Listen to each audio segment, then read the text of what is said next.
అమరావతి పునఃప్రారంభం సందర్భంగా 34,000 ఎకరాలు ఇచ్చి 29,000 పైచిలకు రైతులు గత 5 సంవత్సరాలుగా నలిగిపోయి ఇక్కడికి వచ్చి రోడ్ల మీదకి వచ్చి ముళ్ళ కంచెల మధ్యలో కూర్చొని పోలీసు లాఠీ దెబ్బలు తిని కేసులు పెట్టించుకొని ఇంట్లో పెద్దవాళ్ళని కానీ చాలామందిని 2,000 పైచిలకు రైతులు ప్రాణాలు కోల్పోయి మీరు నలిగి బాధపడి మీ కన్నీళ్లు తుడిచే వాళ్ళు ఉన్నారా ఆ రోజునని చాలాసార్లు మహిళా రైతులు నన్ను అడిగారు. గౌరవ ప్రధానమంత్రి శ్రీ నరేంద్ర మోదీ గారికి తెలుస్తుందా అని ఒకసారికి 5 సంవత్సరాల క్రితం మీరు అడిగారు.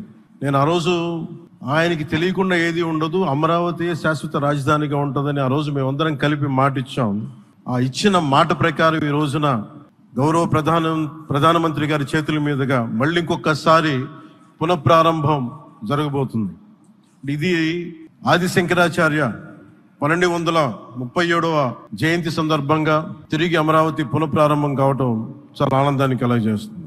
మనందరం 5 కోట్ల మంది ప్రజలకి సంబంధించి ఇది ఒక హబ్, ఇది సెంటర్, నర్వ్ సెంటర్. ఇది అంటే మనందరికి సంబంధించిన ఇల్లు. ఇది మనందరం ఎవరిని అడుగుతున్నామంటే, ఒక ప్రధానమంత్రి గారు పూర్వం సన్యాసాశ్రమంలో ఉన్నప్పుడు ఆయనకి అనికేత్ అనే పేరు పెట్టారు.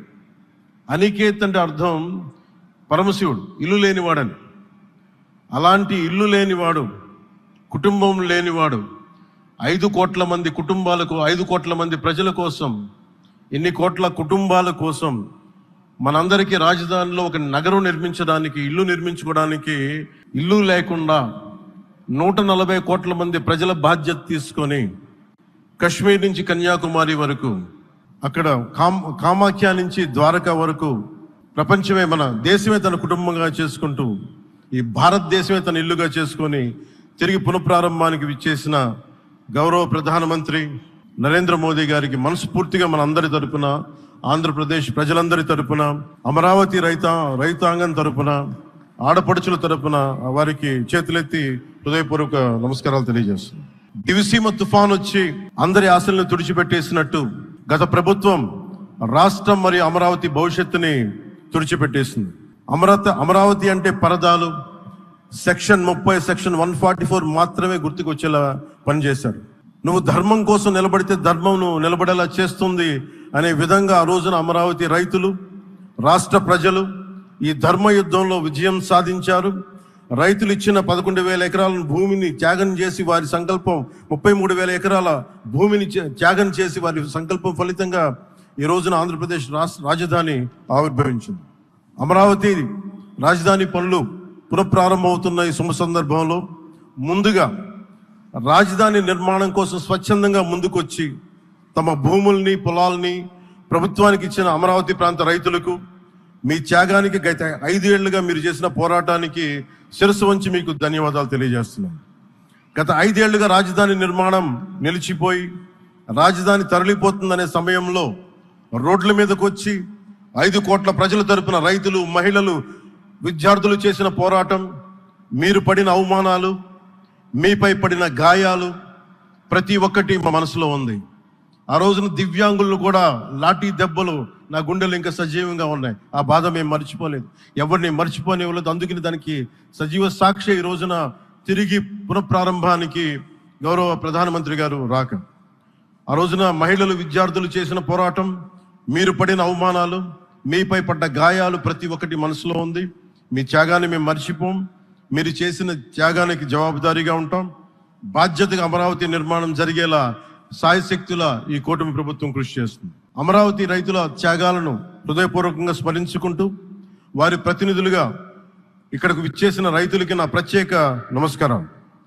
ఈ పోరాటంలో వారికి ప్రతినిధులుగా సన్మానం అందుకుంటున్న మహిళా రైతులు పాత్ర, ప్రత్యేకించి అమరావతి మహిళా రైతుల పాత్ర చాలా అభినందనీయం.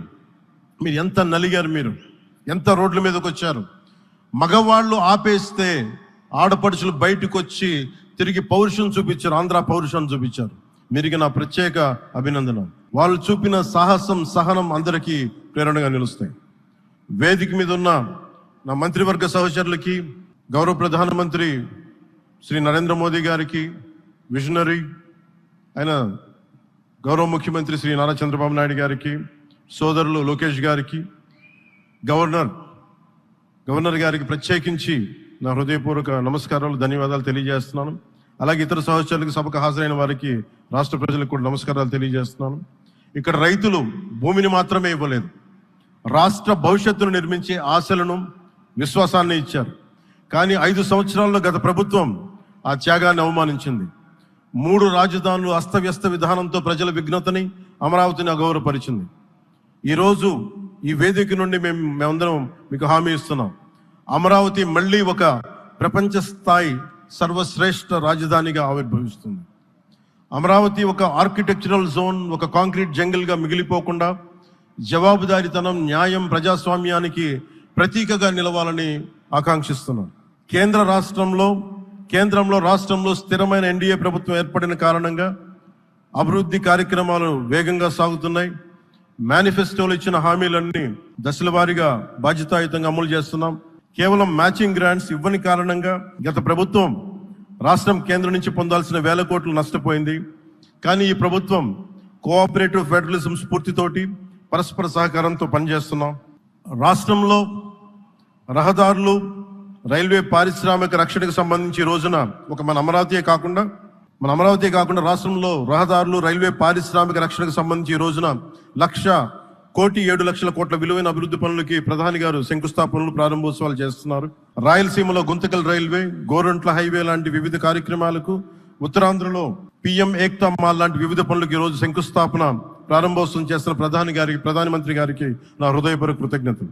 నేను అవనిగడ్డ ఎన్నికల ప్రచారంలో హామీ ఇచ్చిన దానికి అనుగుణంగా మనకి ఆశించిన విధంగా నాగాయలంకలో మిస్సైల్ టెస్ట్ రేంజ్ కి ప్రధానమంత్రి గారు ఈ రోజున శంకుస్థాపన జరగడం నాకు చాలా సంతోషంగా ఉంది.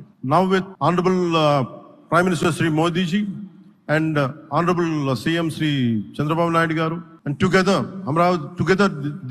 together again Amravati will surely become a world class capital, a 360-degree growth engine for all of Andhra Pradesh. Our youth will no longer have to leave for Bangalore, Chennai or Hyderabad.